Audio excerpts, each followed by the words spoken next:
Good morning. हम लोग पिछले वीडियो में संसाधन की परिभाषा, संसाधन के वर्गीकरण के बारे में पढ़ा। वर्गीकरण के बारे में हमने पिछले वीडियो में उपलब्धता के आधार पर उसका वर्गीकरण किया। अब हम उसका वितरण के आधार पर वर्गीकरण करेंगे। वितरण के आधार पर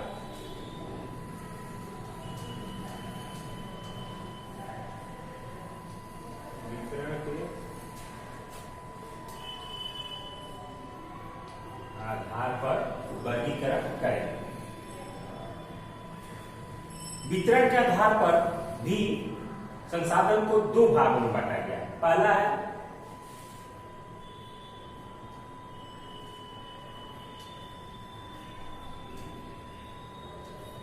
सर्वत्र उपलब्ध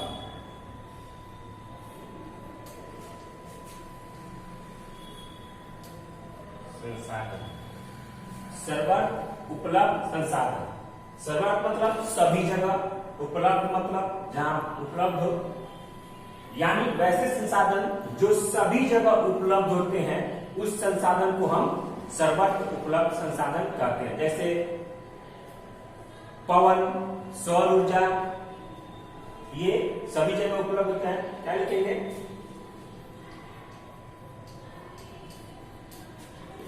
वैसे संसाधन जो सभी जगह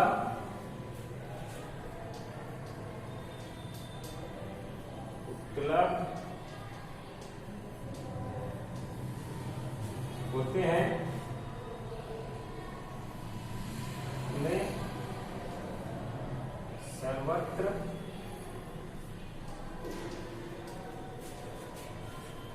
उपलब्ध संसाधन कहते हैं।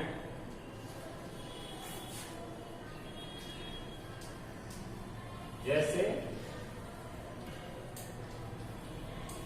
सौर ऊर्जा, पवन। आगे समझिए, वैसे संसाधन जो सब जगह उपलब्ध है। दूसरा है स्थानिक संसाधन।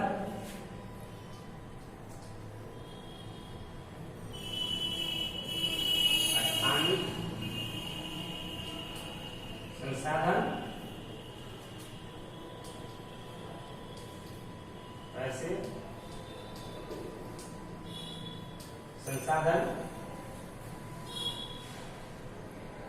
संसाधन जो किसी विशेष स्थान या क्षेत्र में जाते हैं।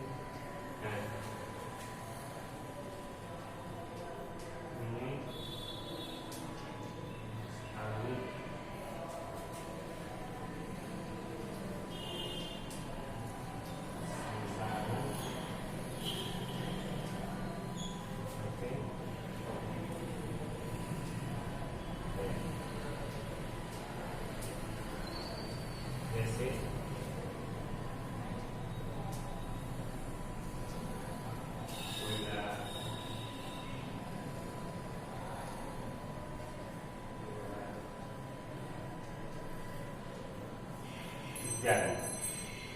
आगे समझ में सर्वत्र उपलब्ध संसाधन वैसे संसाधन जो सभी जगह उपलब्ध होते हैं। सौर ऊर्जा, पवन ऊर्जा। दूसरा है स्थानिक संसाधन। वैसे संसाधन जो किसी विशेष स्थान या किसी विशेष क्षेत्र में मौजूद होते हैं उन्हें हम स्थानिक संसाधन कहते हैं। जैसे कोयला, लोहा। हम लोग जैसे मान लीजिए हमारे बिहार में कोयला नहीं पाया था और झारखंड में कोयला पाया जाता है। हमारे बिहार में लोहा नहीं पाया था, झारखंड में और भी क्षेत्रों में लोहा पाया था। कई क्षेत्रों में पेट्रोलियम पाया जाता है, वो हमारे यहाँ नहीं पाया जाता है। तो इसे हम स्थानीय संसाधन कहते हैं। और सौर ऊर्जा है वो सभी जगह पाया जाता है, पवन ऊर्जा है वो सभी जगह पाया जाता है। तो ऐसे ऊर्जा को, ऐसे संसाधन को हम सर्वत्र उपलब्ध संसाधन कहते हैं। ये हो गया आप लोगों को वितरण के आधार पर।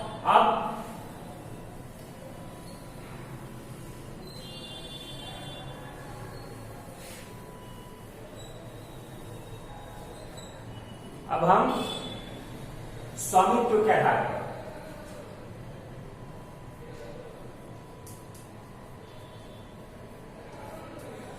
स्वामित्व के आधार पर, स्वामित्व के आधार पर इसे 3 भागों में बांटा गया है। पहला है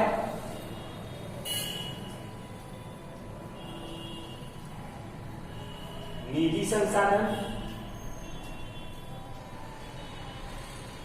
निजी संसाधन जैसे खुद का संसाधन, जैसे मान लीजिए किसी ने एक बगीचा लगवाया, बहुत बड़ा बगीचा लगवाया, उसमें छाया मिलती है, लोग जाकर उसमें रहते हैं, फल मिलता है, लोगों के लिए अगर फल उपलब्ध होता है तो संसाधन है, लेकिन उसका मालिक कौन है? एक आदमी, कोई निजी मालिक है, इसीलिए निजी संसाधन। स्वामित्व का मतलब स्वामी के आधार पर, मालिक के आधार पर, उसका मालिक कौन है, उसका मतलब स्वामित्व का मतलब होता है मालिक, मालिक के आधार पर, स्वामित्व के आधार पर। तो उसमें एक निजी संसाधन जिस पर संसाधन पर किसी विशेष व्यक्ति या किसी एक व्यक्ति का अधिकार होता है, उसे हम निजी संसाधन कहते हैं। वैसा संसाधन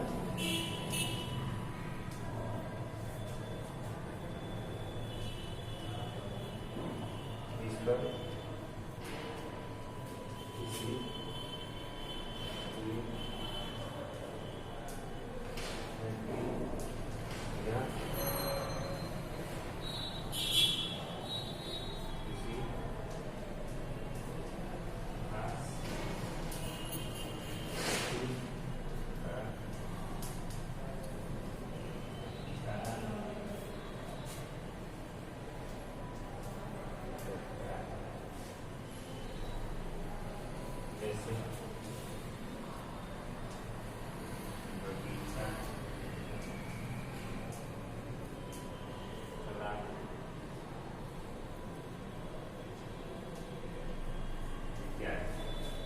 ठीक है, ऐसा इसमें ठीक है। दूसरा है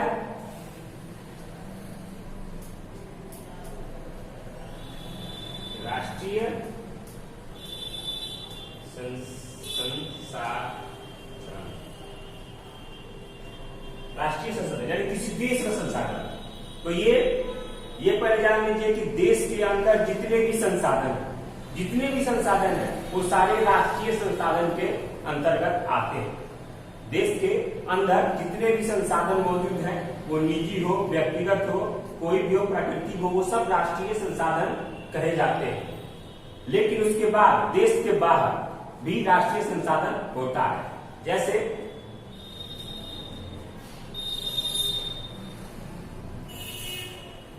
मान लीजिए अपना देश की सीमा रेखा यानी समुद्र तट, जो जहां देश की सीमा खत्म होती है, जहां से समुद्र शुरू होता है, जहां से महासागर शुरू होता है, वहां समुद्र तट से 19.2 किलोमीटर ये राष्ट्रीय संपत्ति कहा जाता है, राष्ट्रीय संसाधन कहा जाता है।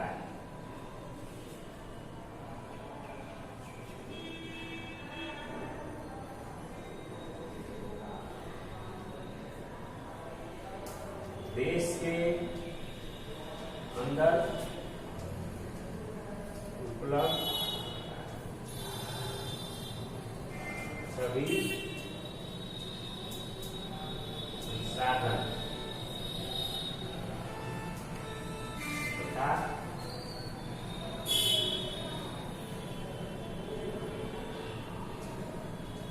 तट रेखा से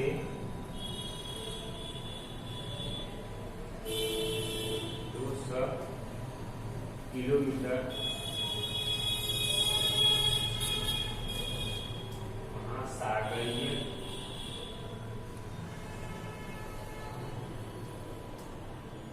क्षेत्र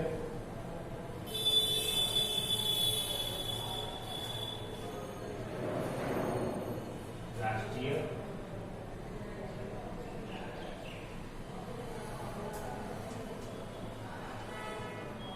संसाधन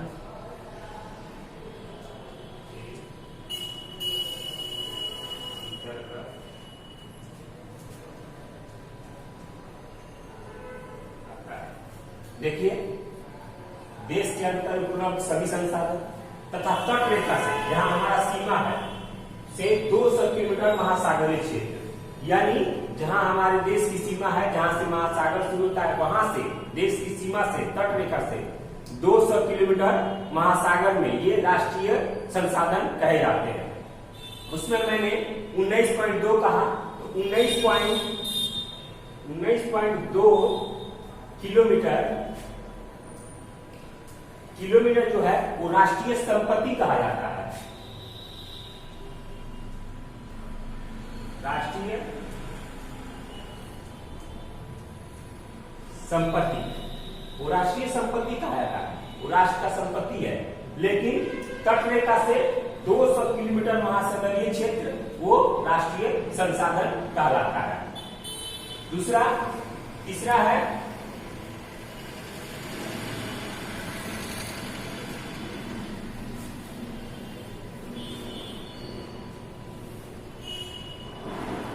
है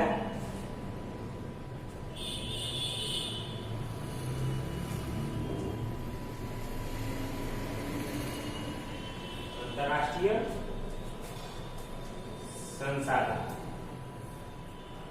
अंतरराष्ट्रीय संसाधन, अब इसको क्या 200 किलोमीटर तक राष्ट्रीय संसाधन था महासागरीय क्षेत्र में, और 200 किलोमीटर के बाद जितना खुला क्षेत्र है ये सारे महासागरीय क्षेत्र अंतरराष्ट्रीय संसाधन के अंतर्गत आते हैं। देखिए, 200 किलोमीटर के बाद पूरा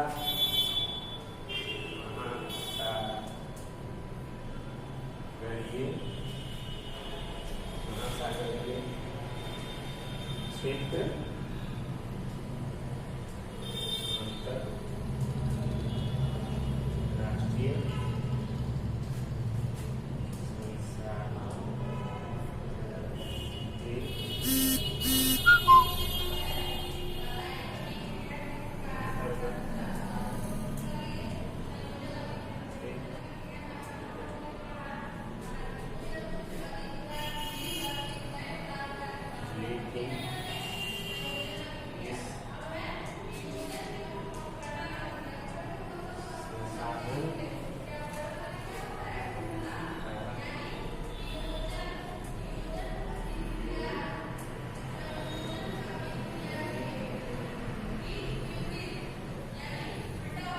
के लिए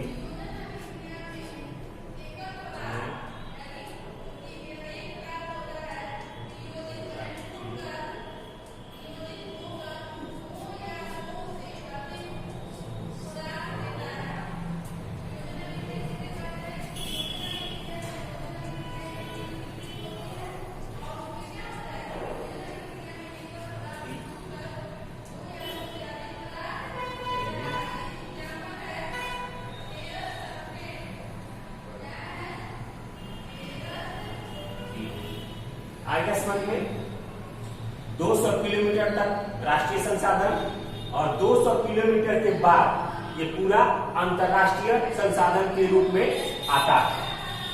लेकिन इस संसाधन का उपयोग करने के लिए हमें अंतरराष्ट्रीय संस्थाओं से अनुमति लेनी पड़ती है, तब हम उस क्षेत्र में रिसर्च कर सकते हैं, प्रयोग कर सकते हैं, उसका उपयोग कर सकते हैं। अगला टॉपिक है प्राकृतिक संसाधनों का वितरण एवं उपयोग।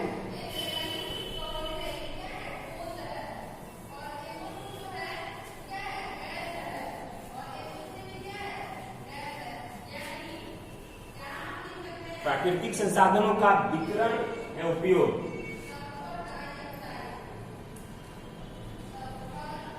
प्राकृतिक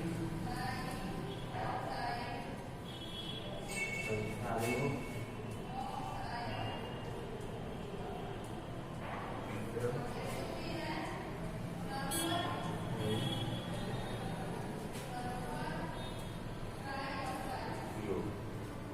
प्राकृतिक संसाधनों का वितरण एवं उपयोग। प्राकृतिक संसाधनों का वितरण सभी जगह असमान है। प्राकृतिक संसाधनों का वितरण सभी जगह असमान है। जैसे कहीं कहीं पठार है तो उसमें सिर्फ खनिज पदार्थ मिलते हैं, कहीं कहीं पर्वतीय क्षेत्र है जो जंगलों से भरा पड़ा है तो उसमें हमें जंगली लकड़ियां, औषधियां या जंगली जानवर उस संसाधन की पूर्ति होती है। कहीं कहीं खुला मैदानी भाग है तो उसमें खेती या अन्य तरह के उद्योग धंधे या अन्य तरह के विकास संसाधन का उपयोग किया जाता है। कुछ क्षेत्रों में पूरा जल है तो उस जल संसाधन का उपयोग करते हैं। तो इसका वितरण असमान है, पूरे विश्व में इसका वितरण असमान है। सूर्य का देख लें, सूर्य की रोशनी का तो विश्वतीय ग्लोब में आप देखिएगा, विश्वतीय क्षेत्र में जाएंगे तो वहां सूर्य की रोशनी धीरे धीरे कम होती चली जाएगी। दक्षिण गोलार्ध में जाएं तो वहां पे सूर्य की रोशनी बढ़ती चली जाएगी। इस तरह हमें प्राकृतिक संसाधनों का वितरण असमान है। कहीं कहीं सारी नदियां, सारी प्राकृतिक जल समुद्रों महासागरों में पाया जाता है, कहीं कहीं एकदम सूखा है, कहीं जल नहीं पाए जाते हैं, कहीं कहीं पर्वत है, कहीं पठार है। तो प्राकृतिक संसाधनों का वितरण समान है और उपयोग हम अपने तकनीक के आधार पर करते हैं। प्राकृतिक संसाधनों का उपयोग तकनीक के विकास से हम उस संसाधन का उपयोग अनुसार बना सकते हैं। जैसे मान लीजिए सूर्य का रोशनी है तो प्राकृतिक संसाधन है, लेकिन हमने ऐसा तकनीक विकसित किया जिससे उस संसाधन का उपयोग हम कर सकते हैं। विश्व के कई ऐसे देश हैं जहां प्राकृतिक संसाधनों की कमी है, लेकिन तकनीक का विकास इतना अच्छा है कि वो सारे संसाधनों का उपयोग करते हैं। कुछ ऐसे देश हैं जहां प्राकृतिक संसाधनों प्रचुर मात्रा में वहां भंडार है, लेकिन वहां तकनीक का विकास नहीं है, इसलिए उस संसाधन का उपयोग वहां के लोग नहीं कर पाते हैं। जैसे दक्षिण अफ्रीका में आप चलिए वो प्राकृतिक संसाधनों से भरा पड़ा है, लेकिन तकनीक का विकास नहीं होने के कारण वो प्राकृतिक संसाधनों का उपयोग नहीं कर पाते हैं। अगला टॉपिक है प्राकृतिक संसाधन संरक्षण की आवश्यकता। प्राकृतिक संसाधन संरक्षण की आवश्यकता।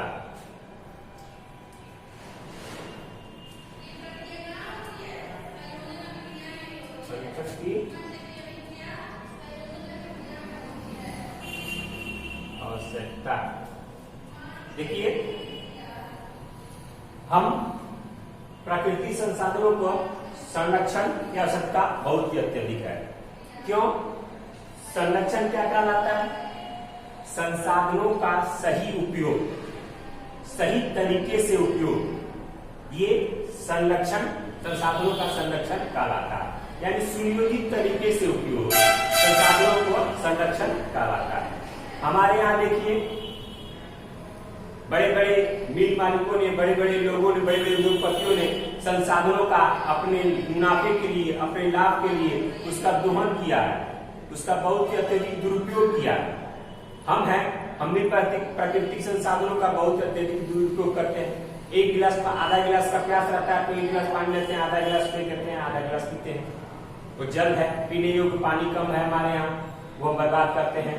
और भी बहुत सारे ऐसे संसाधन है जिनका अत्यधिक दोहन किया है। जैसे कोयला है, अत्यधिक खनन से, अत्यधिक उत्पादन करने से उसका धीरे धीरे संकट गहरा होता चला जा रहा है, उसकी कमी होती चली जा रही है। आने वाले भविष्य के लोगों के लिए वो संकट पैदा करेगा।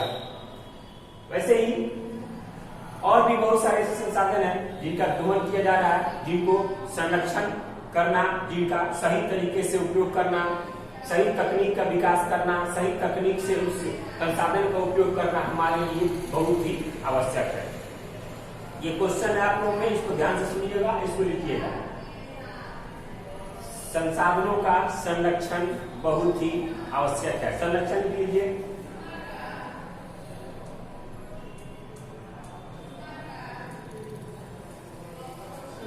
संसाधनों का नियोजित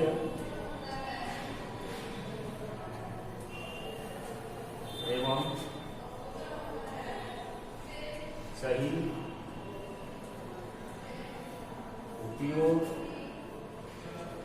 ही संसाधन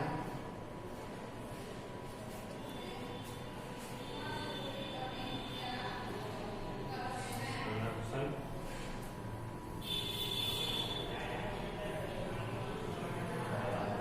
है। आप लोगों ने देखा संसाधन संरक्षण।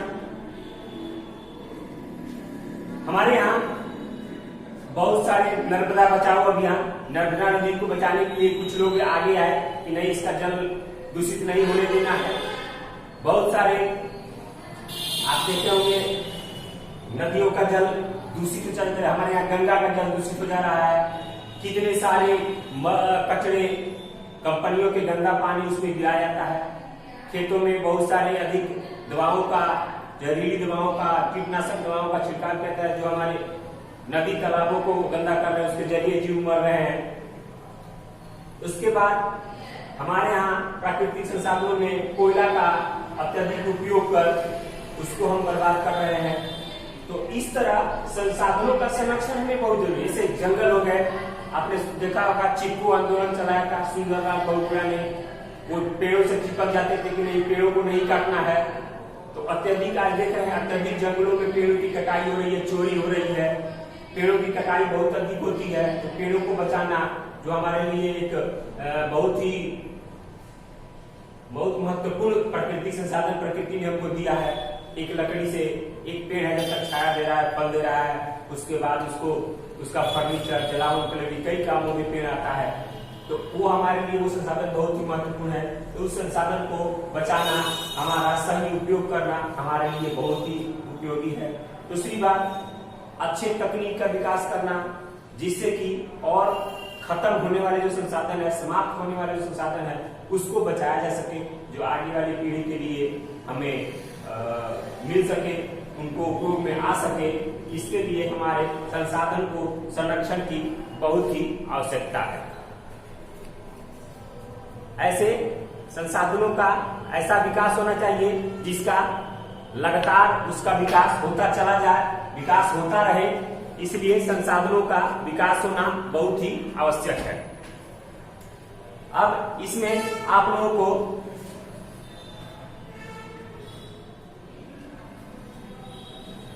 ये चैप्टर समाप्त हो गया, आप लोग इसमें लिख सकते हैं।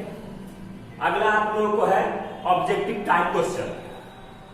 ऑब्जेक्टिव टाइप,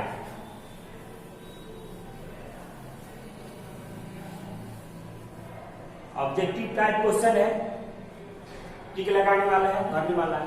पहला क्वेश्चन है, इनमें से कौन एक प्राकृतिक संसाधन है। आप लोग किताब का सारा लिखिएगा, मैं क्वेश्चन नहीं लिखूंगा, मैं सिर्फ आंसर लिखूंगा। पहला क्वेश्चन है आप लोग का, इनमें से कौन एक प्राकृतिक संसाधन है। प्राकृतिक संसाधन आप लाते होंगे, आंसर होगा भूमि, यानी पहला का आंसर होगा ग, भूमि। भूमि। दूसरा क्वेश्चन है, इनमें कौन प्राकृतिक संसाधन नहीं है। इनमें कौन प्राकृतिक संसाधन नहीं है, तो उसका आंसर होगा हवाई अड्डा,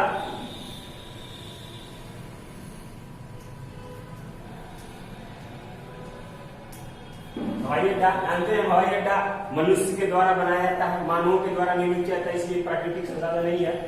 तीसरा क्वेश्चन है, केरल में पाया जाने वाला थोरियम किस प्रकार का संसाधन का उदाहरण है। आपको बताए थे कि थोरियम केरल में पाया जाता है, जिसके बारे में पता है हमको, लेकिन तकनीक के आधार पर उसका उपयोग हम नहीं कर पा रहे हैं। लेकिन आने वाले भविष्य में तकनीक का विकास होगा तो उस संसाधन का उपयोग हम करने की संभावना है। इसलिए ये इसका आंसर होगा संभाव्य, यानी संभावित संसाधन। इसका आंसर होगा ग। तीसरा का आंसर होगा ग, संभाव्य संसाधन। चौथा का है संसाधन निर्माण के लिए क्या आवश्यक है? तो संसाधन निर्माण के लिए सभी आवश्यक है। आवश्यकता होना चाहिए कि संसाधन के हमें आवश्यकता है, ज्ञान होना चाहिए, और ज्ञान जब होगा तो उस प्रकार का हम लोग तकनीक का विकास कर पाएंगे। तो हमें इसमें होगा उपयुक्त सभी,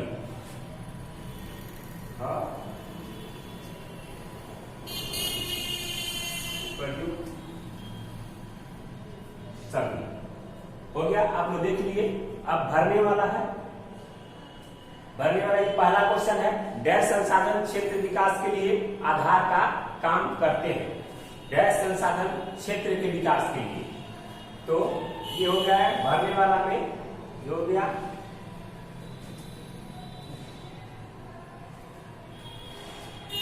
पहला का क में भराएगा प्राकृतिक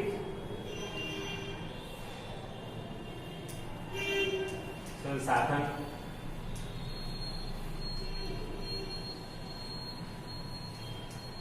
ख में भराएगा दूसरा क्वेश्चन है, राजस्थान में पाया जाने वाला तांबा डैश संसाधन का उपयोग है। ये हो गया कौन सा संसाधन जिसके बारे में हम उपयोग कर चुके हैं, वो संसाधन लोगों को मालूम होगा। जिसके गुण के बारे में हमें, जिसके प्रयोग के बारे में हमें पता है, वो संसाधन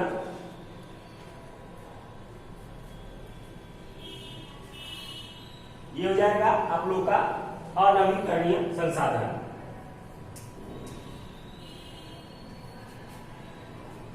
अनवीकरणीय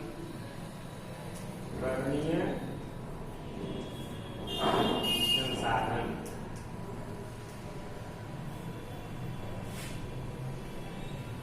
तीसरा है क्वेश्चन,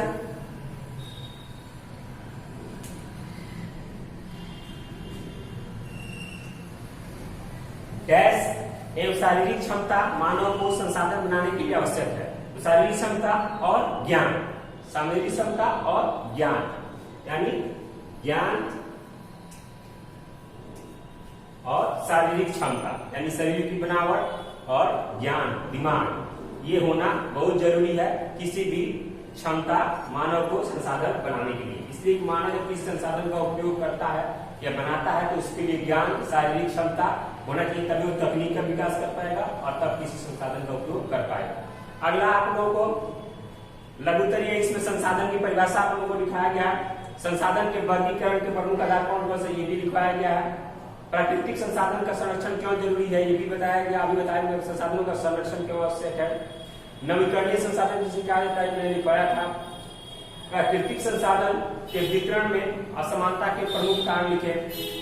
प्राकृतिक संसाधन में क्यों असमान वितरण है, उसका कारण है कहीं पर्वत है, कहीं पठार है, जलवायु के कारण, कहीं मैदान है, कहीं जल है, इसलिए वो असमानता है। एक समान वितरण पूरे विश्व में संसाधनों का एक समान वितरण है। कहीं पर्वत ही पर्वत है जिस पर जंगल मिलते हैं, कहीं पठार है जिसमें खनिज मिलते हैं, कहीं जल है जिसमें जलीय संसाधन मिलते हैं, और कहीं मैदान है जहाँ मैदानी संसाधन उद्योग धंधे या कृषि संसाधन हमें प्राप्त होते हैं।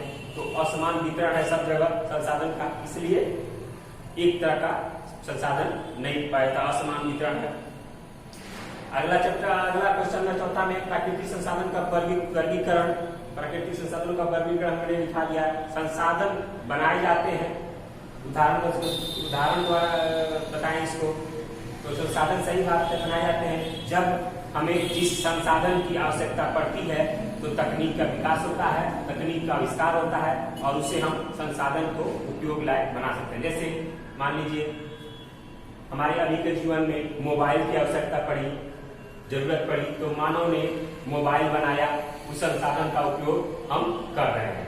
तो ये आवश्यकता पड़ेगी तो उस संसाधन का उपयोग होगा, ज्ञान होगा, तकनीक होगा, तो संसाधन के तकनीक के सहारे संसाधन का उपयोग हम कर सकते हैं। अगर आए संसाधन संरक्षण की आवश्यकता बताए, संसाधन संरक्षण बताया कि संसाधनों का संरक्षण बहुत ही जरूरी है। संसाधन का लगातार दोहन करने से इसकी समाप्ति हो रही है, ये हमारे लिए इसको संरक्षण देना बहुत ही आवश्यक है। संसाधनों के अत्यधिक दोहन से मानव ने संकट पैदा कर लिया है, सही बात है। अत्यधिक बर्बादी से उचित उपयोग न करके दुरुपयोग करके संसाधनों पर संकट होता चला गया, संसाधनों पर संकट गहरा होता चला गया। इसलिए हमें आवश्यक है कि हम संसाधनों को संरक्षण प्रदान करें, उसका सही उपयोग कर सकें और समुचित उपयोग कर सकें। ये लेसन आप लोगों का समाप्त हो गया। आप लोग नोट्स बनाइएगा, किताब का सहारा लीजिएगा। अगर जो नहीं समझ में आएगा आप दोबारा वीडियो देखिएगा, उसमें से आप सुनकर देखकर लिख सकते हैं, किताब का सहारा ले सकते हैं।